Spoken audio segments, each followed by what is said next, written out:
Ich bin der Marco von Funworks. Heute möchten wir euch zeigen, wie ihr Wartungsarbeiten an eurer Funworks Enlight One Vorderradnabe vornehmen könnt.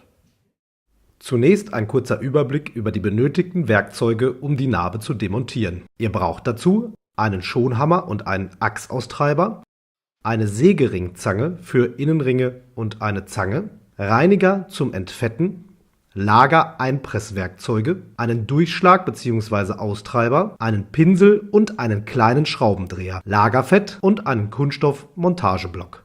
Zunächst ziehen wir an der Nabe die beiden Endkappen ab.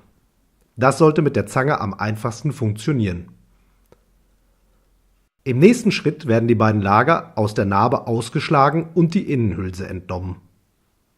Am einfachsten funktioniert dies, wenn ihr dazu den Durchschlag benutzt und diesen beim Schlagen leicht rechts und links schräg anstellt.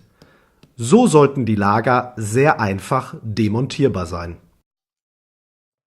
Die Lagersitze der Nabe müssen nun gereinigt und entfettet werden. Dazu eignet sich ein Tuch oder Lappen und zum Beispiel Reinigungsbenzin. Damit die Lager wieder rund laufen, müssen nun die Lagersitze wieder gefettet werden. Es empfiehlt sich hier ein entsprechendes Lagerfett zu benutzen. Dieses könnt ihr auch in unserem Onlineshop erwerben. Nun steht die Nabe wieder zur Montage bereit. Das erste Lager wird nun gerade eingesetzt und richtig positioniert. Anschließend wird die Innenhülse eingesetzt und das zweite Lager aufgesteckt.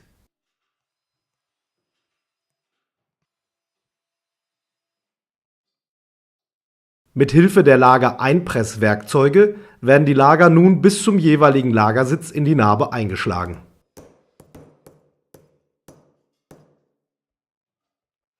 Gegebenenfalls noch einmal kontrollieren und nacharbeiten, damit die Lager optimal sitzen.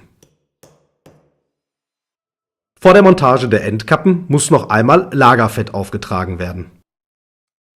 Abschließend nun wieder die Endkappen auf beiden Seiten montieren und auf Leichtgängigkeit prüfen.